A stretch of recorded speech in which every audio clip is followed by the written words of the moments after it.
Blue collar, high dollar. Everybody, we are in Dallas, Texas today in a very nice neighborhood on the north side of town. A very nice man named Ryan is going to show us how to clean pools. There is money in the dirty sides of the world. Now, this isn't the dirtiest thing in the world, obviously, but it's still chemicals, it's still machines, it's still trucks. You got to find customers, and then you got to win them over. The greatest part about this business, recurring revenue. Stick around. What's going on, everyone? Welcome back to Blue Collar, High Dollar. I got my man Ryan here. We're going to learn how to clean pools today. What's the process? What are we doing here, Ryan? All right, I'm going to get the equipment out, head back to the pool.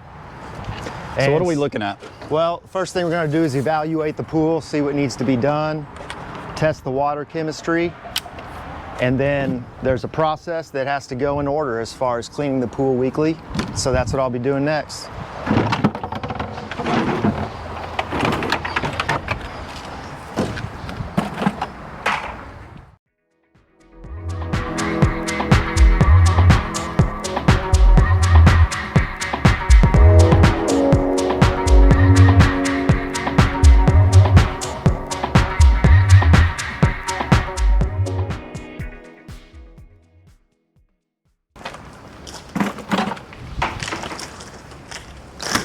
Okay. So during this process, I mean, what's kind of the basics of what's going on right here? When you first hit a pool, what's going through your mind?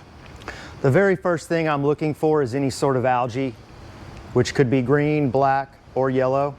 Okay. That is the first thing that you're looking for. Okay. When you come onto a pool. Is there algae in the pool? The second thing you want to do is figure out what the water's telling you, and that's when you run the tests to see what the parameters are. Okay, cool. Get at it. Thanks.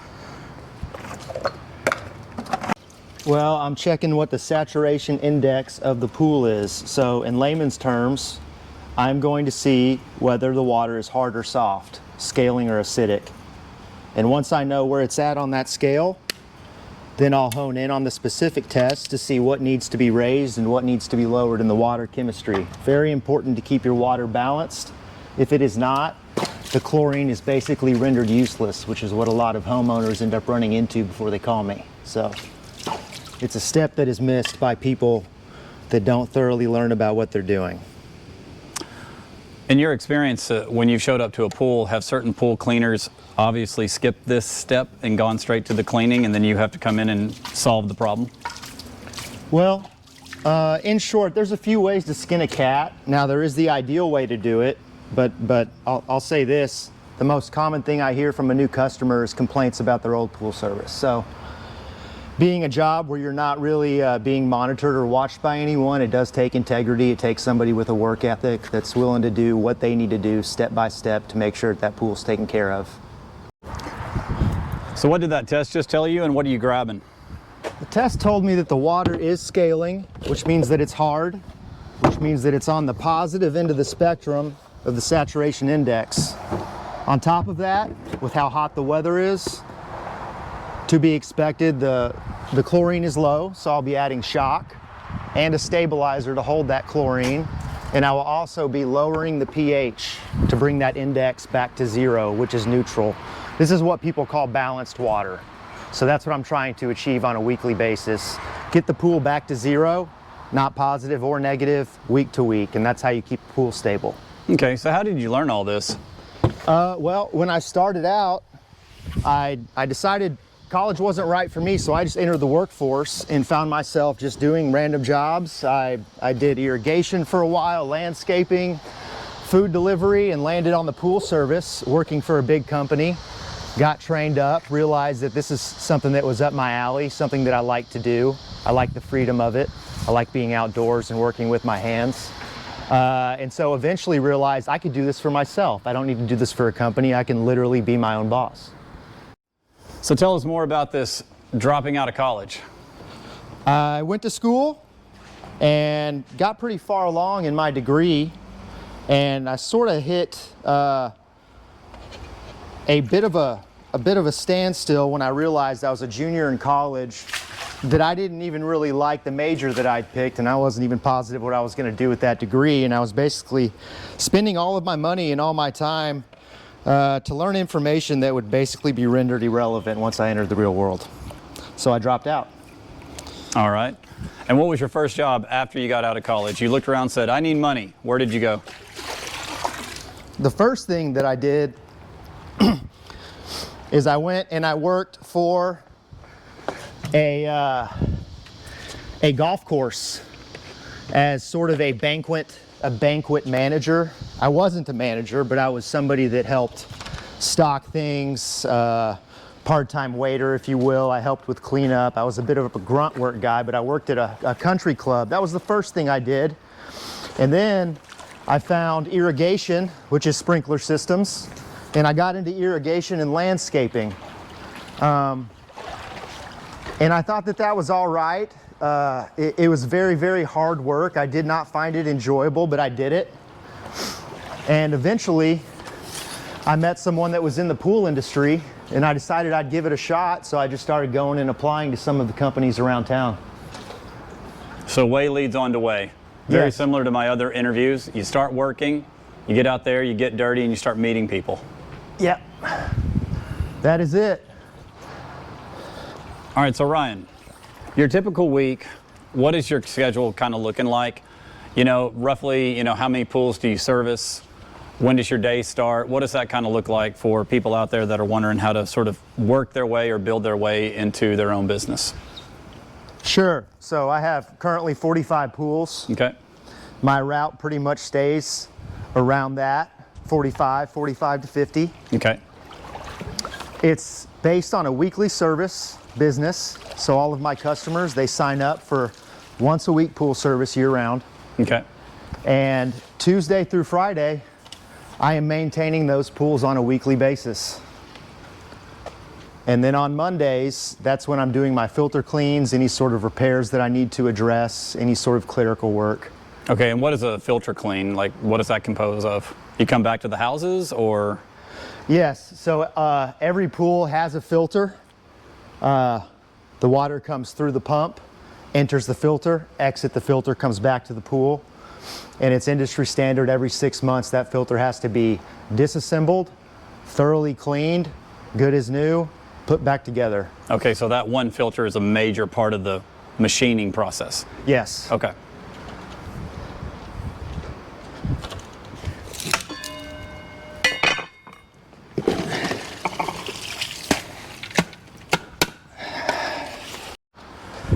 Okay, Ryan, go back in time. You're a 25, 26-year-old man. You've done the comforting lies of America. Everybody told you to get good grades. They told you to go to college. They told you to do all of these things, and you're interested in your own self-business, obviously the pool business. What would be the steps that you would take for Ryan at the age of 25 if you could talk to yourself again? I would tell myself to go learn a trade At what age? out of high school. Okay, so 19. Yeah, All right. yeah. Especially if you're the type of person like me. I was never a very good student. I didn't like school. I had no clear picture of what I was going to do with a college degree. If you're that person, I would warn you against going to college just because it's what you're supposed to do. Okay. And obviously college takes up time, it takes up money, it takes up youth, it takes up all of those things. I'll put it this way, I'm 39.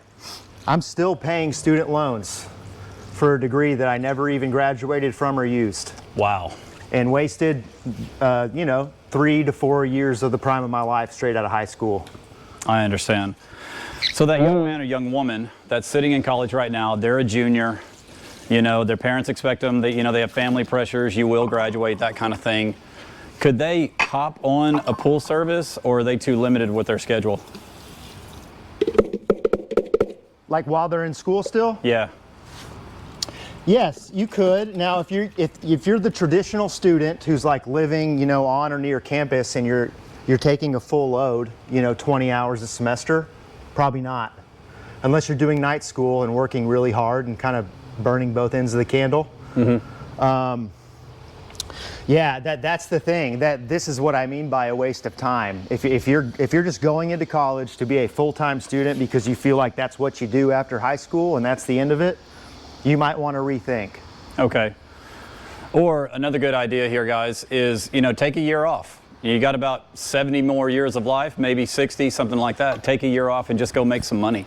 Keep your room at home, you know, work for anybody, and then decide if you then want to go into college with a year of maturity under your belt. If not, trust me, I have a college degree. He's got a half college degree, never used it. All right, I'm just going to give my GI Bill to my kids. So he's on to something. Anything else? That's it. All right. This isn't professional. Welcome back to Blue Collar High Dollar. I am John. Earlier we saw Ryan working one of the pools in his backyard. As he said, he's been at this for many years, about 45 pools up until now. Anyway, so the question that I want to throw out at you. So a young man or woman, you know, that wants to get into this, somebody that takes a look around, C student, kind of like you and me, just not good at school, because I graduated with a 2.01 GPA. I barely got out of college. What is the pathway to doing something like this, or to building pools, or to providing the chlorine and the products for pools, like a warehouse agent? Like, what does that pathway, what does that road look like, whether they're 19 or 39? Yeah, so I think it starts with just getting your foot in the door. It starts with just getting into the industry. Anything you start out, you're going to start towards the bottom. That's just the way that it works. So you got to be willing to put in the work and work hard and learn everything you can. If your goal is to eventually do it for yourself, you're milking that company that you're working for every bit of knowledge that they have. Okay. And so at first, let's say here in North Texas, you get into a Gulky Pools, right? Volunteer in the warehouse on the weekend, maybe volunteer to transport chemicals from one place, do it all. Yeah. Okay. And then you'll start figuring out kind of where your home is in the swimming pool world. Right. Yeah. There's lots of different routes you can take within the industry. Just get in wherever you can, unless you have a specific idea of what you'd like to be doing within that industry, I guess, which is kind of what I did. I just started out cleaning pools because it just suits me. I like working hard. I like breaking a sweat. I like being outdoors and the fresh air. I like not having somebody looking over my shoulder and micromanaging me. There's a lot of freedom in it. And so just all around, I just knew once I got that job, this is what works for me. I don't go home beaten down after this. I kind of like it, you know? Okay. So a young man or woman, you know, let's say they have a pickup truck, could be a Ford Ranger up to what you have. How do they start acquiring pools? I mean, obviously, let's just pretend they know how to clean one by now. Yeah. What does that transition point look like? You know, how do they get a customer? How do they keep the customer? How do they charge the customer? And when do they need to be working? And do they need to hide it from their company? Yeah. So a few things there. Number one, once you go work for a pool company, most of them will have you sign a non-compete. Now understand that that does not hold water in a court of law at all. They're never going to throw the book at you for violating a non-compete because you decided to go grab a few pools for yourself. So don't sweat that, but you will sign one. And then as far as how do you make the jump from saying working for a corporate entity, a larger company, to maybe going out on your own, people do that different ways. I mean, just to be completely transparent, I was fortunate. My dad helped me out. He gave me a loan. And you can actually go online through a broker and you can buy like a 30 pool route, 25, 30 pool route, where this would be a guy looking to get out of the industry. He's built relationships with these customers. He knows the pools. And so it's the type of situation where he literally hands them over to you. Okay. And you know, and they go for different amounts of money. Typically it's somewhere around like $500 per pool. And you'll get paid back on that pool in about 2 months. Other people do it other ways. I mean, if you're not fortunate like I was, I know guys that did it, kind of the harder route, but it's a lot more respectable, where you work a job like for a pool company, and then right when you get off, you're hustling. And you're going to these same neighborhoods. Now, I would not recommend poaching pools from the company you're working with. I know guys I used to work with at these companies that did that, and that is not good. That is not pretty, and you earn yourself a very bad reputation within that community and you will be fired on the spot, and you will find out, because don't think these customers aren't going to the company and they're like, you know, Ryan is kind of trying to get me to cancel you guys and then just sign up with him separately, because they understand that that's shady, right? So you have to do it the right way. You're already a pool guy. You already know the area. You know the neighborhoods to hit. Don't hit the houses you already cleaned for another company, obviously. And you have to underprice. So, I mean, if you're going to poach, the only way to poach is through underpricing, and that's going to hurt you. Yeah, and I'm not saying, I don't think that you should poach. I don't think that you should do that. But yes, as somebody new in the industry, starting out for yourself, you don't have those credentials. You just don't. So you can't go in at the rate of a company that's been established for 50 years. So would you suggest door hangers, like hanging on people's front doors in the neighborhoods that you know about, or business cards, or maybe a Facebook launch? Yeah, I know people that have done flyers. I think that the best way to really do it, and honestly, this day and age, it will piss some people off because nobody wants to be bothered anymore. But the easiest thing to do is just go on Google Earth, and you can zoom in on a neighborhood and you go, there's a pool there, there is a pool there, there is a pool there, there, all in this 1 block radius. And you mark those pools, you pull them up on your map, and you drive and you just ring the doorbell. Hi, I'm Ryan. I have a pool service company.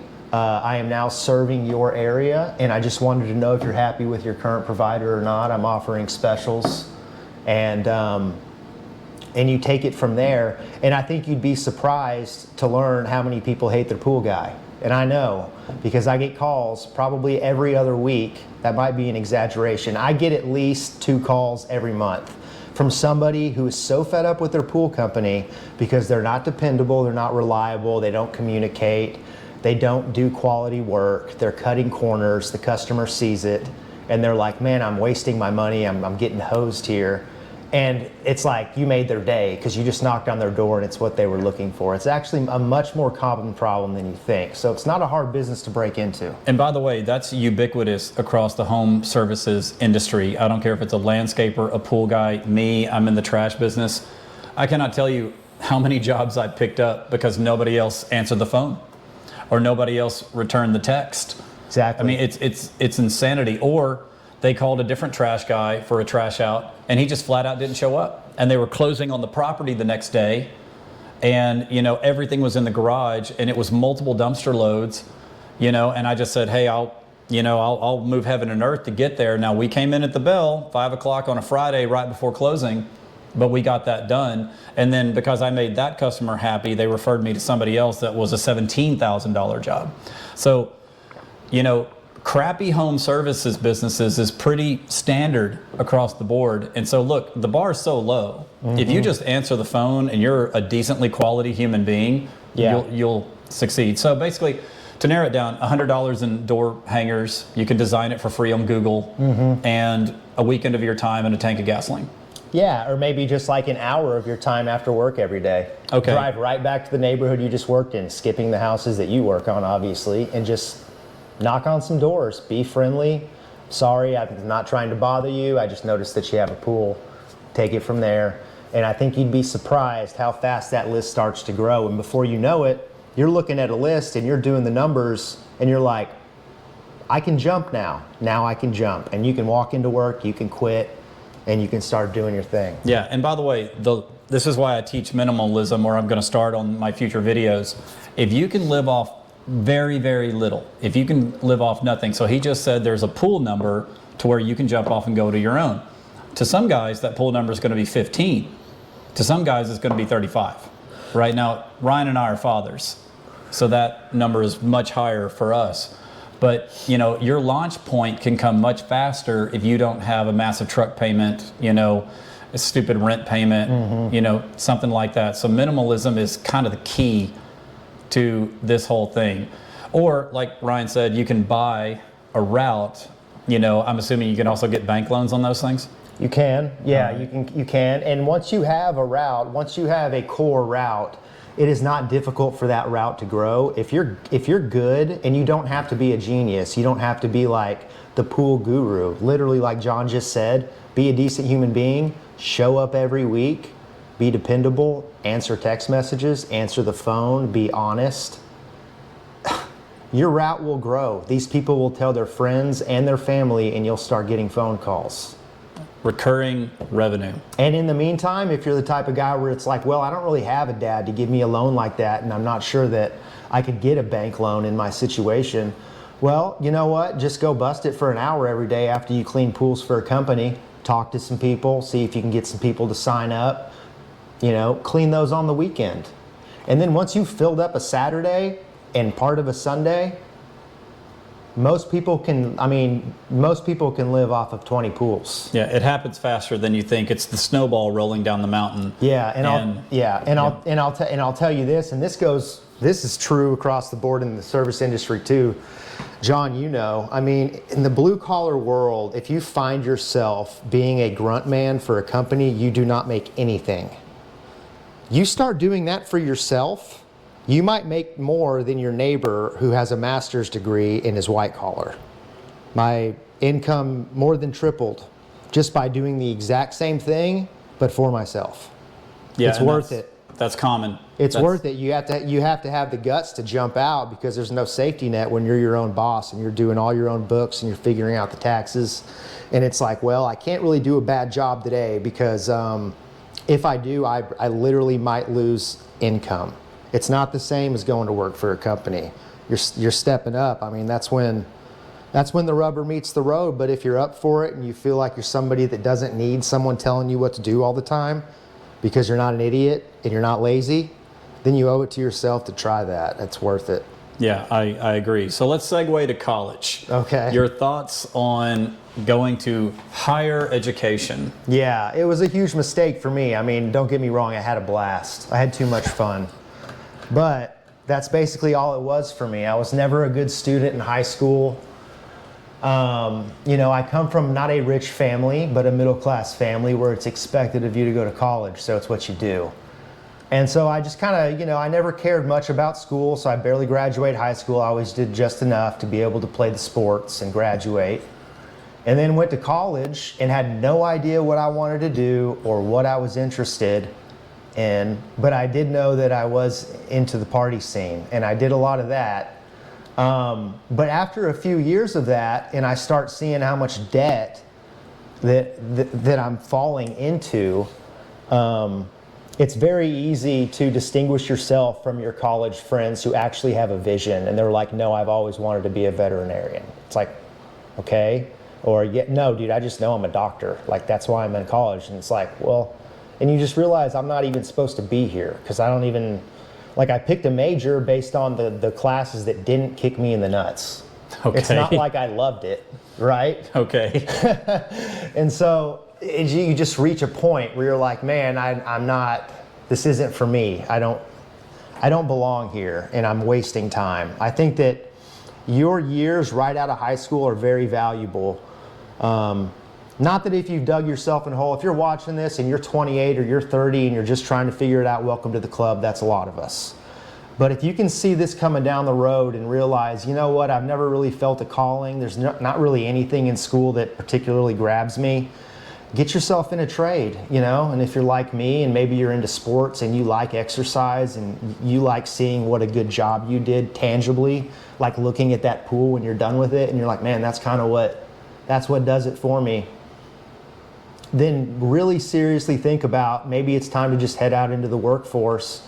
And like me, it took 2 or 3 or 4 industries before I hit on one where I was like, yeah, I could do this, you know, but that's a head start compared to the person that gets themselves in $80,000 in debt and they're now 25 and they have no idea what they want to do. You can go straight from high school, no debt, live with your parents for the first couple years. It's not a big deal. Save your money. Just start working. It's really as simple as that, you know? Yeah, you can use 18 to 24 to get an undergrad and a master's, or you can use 18 to 24 to try out 4 different industries. Yeah. Right? And no debt, you're smarter. Look, you can always go back to college. you know, Ryan and I live in a dual college town. There's 2 universities here. And I mean, 55-year-olds go back to college all the time. Yep. You know, it's very common. A lot of newly divorced women go back to school all the time. That's very, very common around here. So the way I look at college is you're not purchasing an experience. Because when I worked offshore on the oil rigs, there were plenty of 18 and 19, 20-year-old guys out there making, you know, $6,000 a month starting as roustabouts. Had a great experience. They're on rigs in the middle of the ocean. Sometimes we'd cross over into Mexico on the Mexican side of the ocean. So what you're doing is you're purchasing a future income. That's college. You're buying a future income. Every credit hour costs the same. So a credit hour of English costs the same as a credit hour of physics, okay? Which doesn't make any sense to me economically, but if you're gonna buy a future income, okay, then go buy a good one. Yeah. You know, go buy veterinarian. Go buy, you know, literally physicist, nuclear engineer, petroleum engineer. Petroleum engineers start out at Exxon down in Houston for about 90. Yeah. And I mean, of course, now you're selling your soul to the company, but by the time you retire, you're at 300. Okay? So if you're going to go to college and you're going to buy a future income stream, buy a good one, right? Don't buy, you know, medieval dance theory. Yeah. And so that's, I think Ryan and I are definitely birds of a feather there, and we both went to college. All right, let's sum this up. Life advice for the youth of America. Life advice. What would you toss out other than don't marry the wrong woman, which we both did? Yeah. Well, hindsight's always 20/20, and I think that most people find themselves in the shoes that I'm in and John is in, where, you know, you reach your 40s or late 30s and you realize all the mistakes you made in your 20s, which led to this extremely unhealthy relationship, which rolled into a marriage, right? It's a common story. It happened to me. If I could give you any life advice at all, I can see why I made those mistakes. And I would just say be true to yourself, figure out what it is you believe, anchor yourself to that, be smart, realize you're not a kid. I spent my 20s thinking I was still a kid.